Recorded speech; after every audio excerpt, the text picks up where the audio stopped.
本周的对话好莱坞，我是主持人沈旺。说到电影啊，我们经常会想到电影的导演和演员，但其实一部好的电影是需要整一个团队不同岗位上的人齐心协力去完成的。那音效就是其中一个重要的部分。今天我们有幸的请到了曾经荣获2次奥斯卡提名的好莱坞著名音效大师，现在也是导演和编剧的 Richard Anderson 来到我们节目，跟大家解密一下这些大片中惊人的音效是怎么完成的。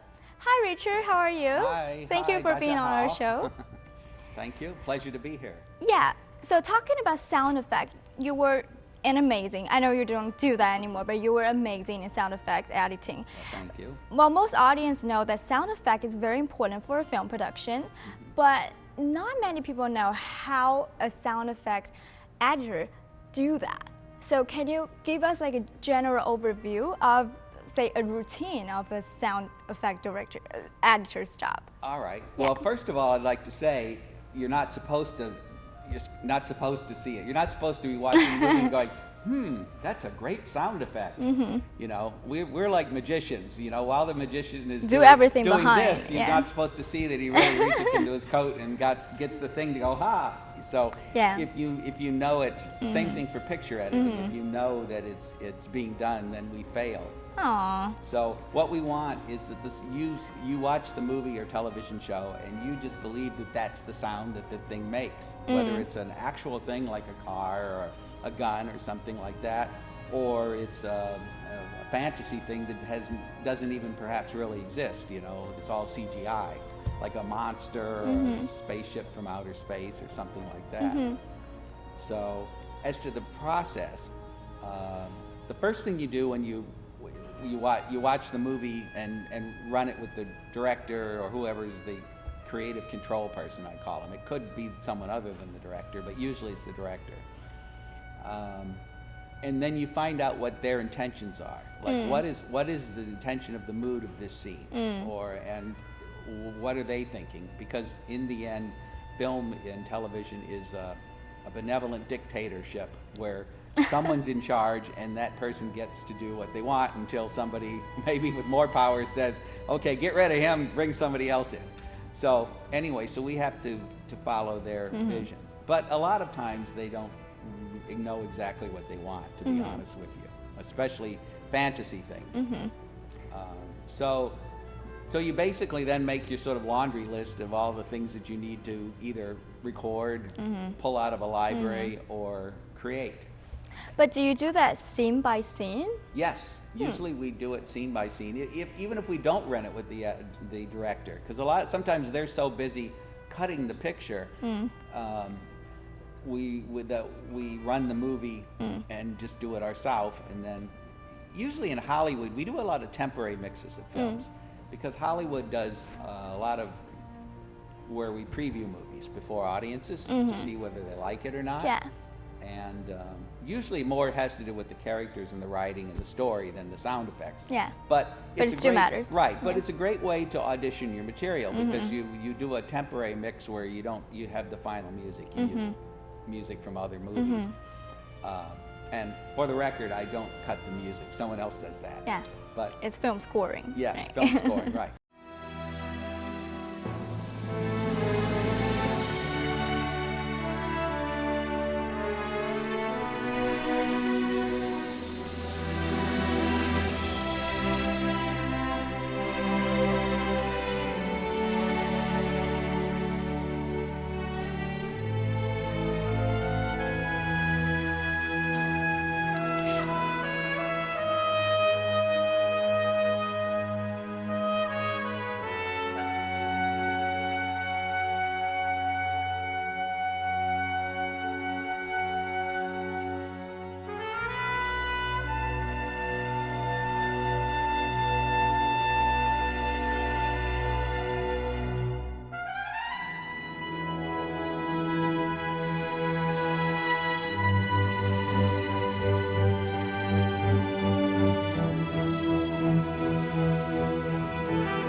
lot of previews, especially comedies, because they're never quite sure on the timing and which jokes are really going to get the biggest laughs and things. So when we do these temporary mixes to preview the audience, it's a great way to do it preview of the sound effects track also, and music also. Even though it's not the final music, it gives them an idea what kind of music works in each scene. So usually the hardest part is from when we start the movie until the first mix, because there you have to do the most work. After that, you're kind of revising and fixing it. Well, normally, what kind of genre of film requires the most sound effect editing? Well, usually something like action films, I guess. Film? Horror? It could be, but usually more like action films. A lot of times horror has a lot of scenes where it builds up to something. You know, it's more about tension. You're trying to keep the people tense and, you know, like they're walking down a hallway, and sound can help both the scary. If you ever watch a horror film, turn off the sound, just turn the sound down on your TV and watch the horror film and it's much without better. The music. You know, without that music, you watch it and it's kind of boring, because it's just some guy walking down the hall and you know, not much is happening, and then all of a sudden somebody jumps out and you go, oh, okay, you know. But when you have the music and the sound effects, maybe of like some creaky thing or the spooky hollow wind that maybe really wouldn't be in there, but it's a haunted house, so it has something like that going. You know, and it kind of builds up. Or sometimes silence is more effective than a sound, because you get really quiet. You'll see this a lot in movies. It gets really quiet, so that when the monster, or sometimes it's a fake out, it's say the cat jumps out and scares the person or something. But whatever it is, that big ring sound when it happens seems louder if it's quiet before. You know. There's without getting too technical, it's like in any medium, there's only you can only get so loud. You know, so you have to adjust all your sounds so that the loudest is the peak of what you can do. So can I say, in other words, to really grasp the beats of the sounds are very important. So the silence, and then to build up the tension, it's all your job as well, right? Right, exactly. So do you work with film scoring? Sometimes, but mostly independent. The problem is most of the time they have a separate, what we call a spotting session, where you run the film. They have a separate spotting, because they discuss the music, and they don't, you know, and they don't want to waste time discussing while we're talking about the sound effects, and they think we don't want to waste the time while they're talking about the music. So usually we kind of go on separate paths, and then at the last moment, because you know, again, everything is changing constantly. Nobody, when I started in this business, you would generally get the movie turned over to you, and it was pretty much that was the movie. Now there's certain visual effect shots that weren't finalized, and they would come in later. I didn't know too many people other than what was in our outfit. You know, we wasn't there but 18 days when the war started. They lined us up, 10 men to a little group, and if one man decided to escape, which was very easy, if he did escape, the other 9 men would be shot. They didn't have any compunction whatsoever of killing a person. It meant nothing to them. But now it seems they're constantly adjusting the movie, you know, like it's the close-up, it's the 2-shot, it's the whatever.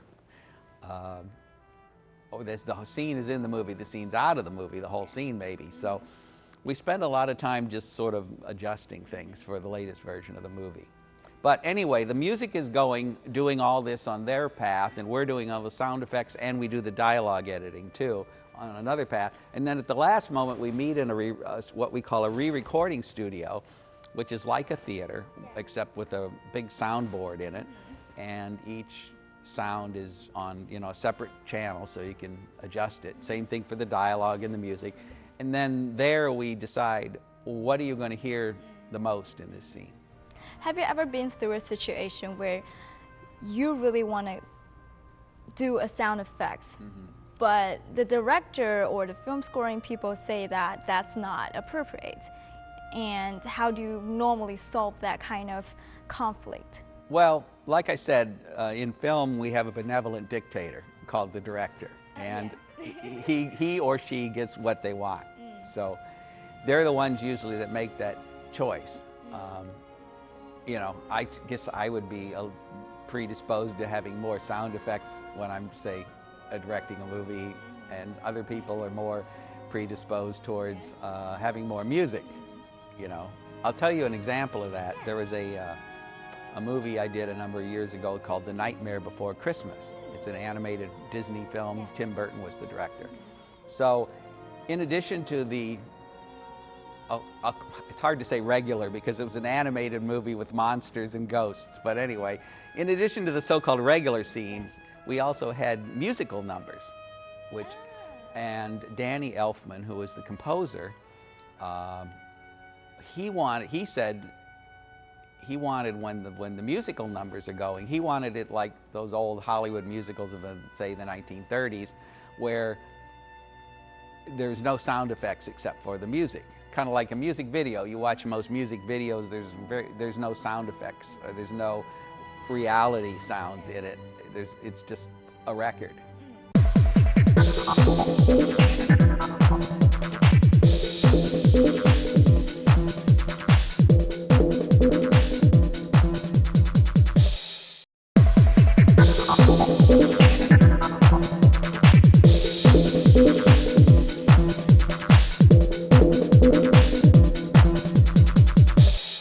The sound effects, whereas they shouldn't necessarily predominate in a musical number, but nevertheless you can have some of them, especially because it wasn't just like a 1930s musical where Fred Astaire would be singing a love song to Ginger Rogers, and then maybe they'd do a little dancing, and you'd hear that if they did tap dancing, you'd hear the tap sounds. But you know, a lot of other stuff was happening generally during these musical numbers, you know, weird vehicles and crazy things and slapsticky stuff, and so I felt like you could put some sounds in to make it more realistic. Right, to kind of make the world more real, which is something you get too in animated movies, because if you think about it, in an animated movie, when we well, we're on a stage here, okay? I'm breaking the fourth wall, as they say. We're on a stage, and so whatever the sounds of this room are, that's the real sound, and our real voices are really here.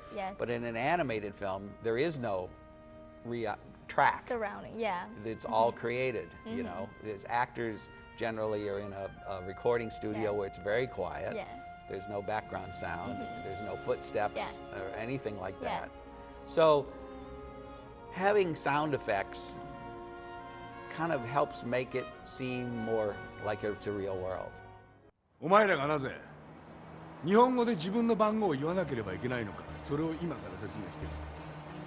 まずはじめに、英語など人間の言葉ではない。日本語は美しく心に響く、そう思わないか。アジアの文化は欧米と比べると歴史が長い。漢字もまた美しく、一つの漢字でいろんな意味を含んでいる素晴らしい言語だ。簡単に言うとだな、俺はお前らの言葉が嫌いだ。 So Richard, how did you first get into the world of sound effects? Well, I went to USC's film school, and I wanted to be a director, like most film students You are do. now. Well, yes, but at the time I was 21 years old and had no experience in the professional world, so I knew it was pretty unlikely that was going to happen. So, Immediately. Right. Well, I've said before, I came to California. I did not know anybody in California, let alone in the entertainment business. I didn't have an uncle that worked at Warner Brothers or a father who was owned Universal Studios or something like that. So I showed up here, and then after I went to school for 3 years here, I only knew unemployed film students. So To this day, I don't remember exactly how it happened, Yeah. but somehow. Are you going to start from somewhere? Right. My first job, I had met famous character actor James Hong. I don't, like I said, I don't remember. Through somebody, Yeah. I met him, and he had seen my student film I'd done, where I'd put voices in, you know, that were done in post-production, and then to silent film. Yeah. We'd shot it. We didn't have the sound equipment, so we shot it silent and put the voices in later. And he was impressed that it was pretty good sync, considering we had no real equipment really Yeah. to do all that. So he was. That was in 1973, and at that point, Bruce Lee was like the biggest star in the world. Yeah. And so all of a sudden, America discovered kung fu movies. Yeah. So obviously, you know, Enter the Dragon and those movies were very popular. So people said, wait a minute, there's a whole bunch of these movies in Asia. We can get more of these really Yeah. easily. So Jimmy was in charge of making English versions of movies. Of the Kung Fu movie? Right. So the first movie I worked on was, I think the American title was called Blood on the Sun or something. Anyway, it was a started it? Taiwan Kung Fu movie. Oh. And that wasn't the original title. But anyway, it wasn't very good. As a movie, it wasn't very good. But anyway, that was my very first job. I was Jimmy's assistant. Yeah. I was assistant to the editor because we recut the movie slightly. And and then after we recorded actors saying the words in English, then it was my job to try and cut what we call loops, or re-recorded things, and try and match the lips as much as we could. And that's how you start Right. your sound effect From career. there, the movie, or I should say the entertainment business, is, I suppose other businesses are also, but especially the entertainment business, it's very much a networking business. If you want to be successful in this business, you have to go out and meet a bunch of Yeah, people. keep doing. Right, and obviously you have to do good work too, Yeah. and work really hard. Yeah. But you have to meet a lot of people, because in the movie business, you don't work for one company. It's not like the old days where you get a Studio job. assistant, Yeah, you'd yeah. get a job at Paramount, and then you'd work there for many years Yeah. in the sound department or the grip department, or hopefully work your way up to a better job. Nowadays, you kind of work film by film. So you come on a movie and you work anywhere from a day, perhaps if you're a specialty person, to several months in post-production or something, and then the movie's over, and then you're unemployed.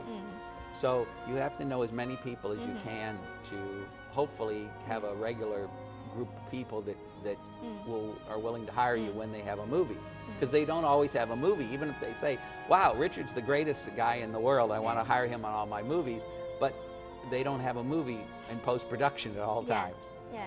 So the thing to do is to try to get to know people, and then after you've been in the business for a while, of course, you get a reputation for doing certain things, and then other people call you because they see your movie. Yeah. So gigs by gigs. Right. That's how I got Raiders. Yeah. How did you get Raider? Was that the breakthrough point of your career? I had done the first Star Trek movie before that. That was pretty big too. And that was the breakthrough. That was like my first really big movie. And how did you get that? A friend I'd gone to film school with was a assistant editor on the picture cutting department, and he recommended me To do the sound. to do the sound effects on the movie, and it was a really expensive movie at the time. It was something like $40 million, which these days is considered sort of a mid-range movie, Yeah, but in but those at that days, time that was a lot of Yeah. money. Yeah. So I met with the picture editor, who seemed to kind of be in charge of that as opposed to the director, Robert Wise. So I thought they were just going to hire me as one of a team. But I had lunch with the picture editor, and we talked for a bit, and I was really surprised when he asked me to be the supervising sound editor on the movie. So that was really my breakthrough. Yeah. That was my first big movie. But anyway, what I was going to say, so again, that's networking, because I knew this guy who was his assistant, and he kept saying, oh, this guy's really good. He had done great sound on a film called More American Graffiti at Lucasfilm, things like that.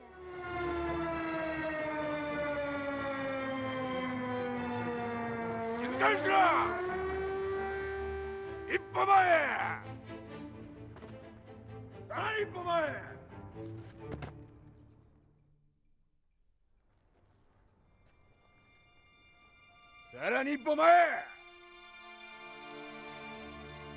貴様らなんで呼ばれたか分かってるよな。あの逃げた3人はどこへ行った。いやThey did very inhumane stuff.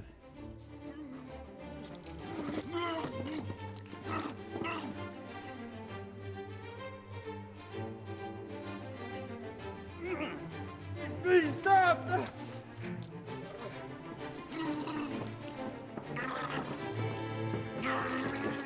I got Raiders because they did all the studio work on that movie was shot in London.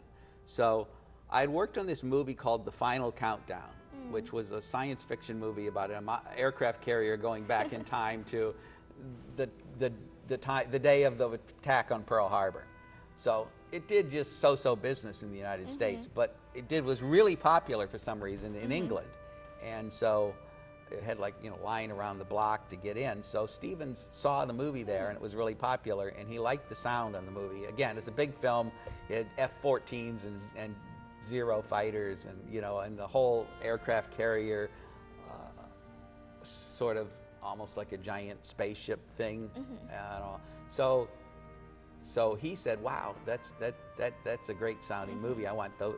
I work with some other people. I want those guys to do Raiders." How long did you take it to work on that film? Because that was major. On Raiders? Yeah. We started, I think, sometime in December. Around, and then we took off for Christmas. So we worked a little in December, but effectively it was like January through, it opened in May. So around half a year, 5 months. Yeah. And again, like I said, in those days, most of the stuff, other than the visual effects shots of, like the angels or whatever you want to call them at the end or a few things like that, the film was pretty much cut. So we were able to work on it. Is that and I even on that film, this is the days when they used to make 70mm prints, and so those prints were so expensive that you ran each one to make sure there was either no picture flaws or sound flaws. So when the whole movie was over, having seen it hundreds and hundreds of times, I then had to watch 50 70mm prints in a row to make sure that the soundtrack on each reel was good. I don't want it. I don't want it. No. Oh, no. They didn't advertise. I got no idea who they were. If they came in there, if they were a Jap, you did what they damn well said. Otherwise, you were, they'd physically mistreat you.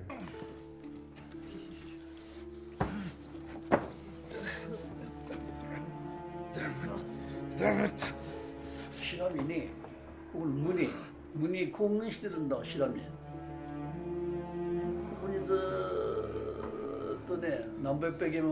这期的对话好莱坞就到这里了，下一期我们再见，我是佘旺。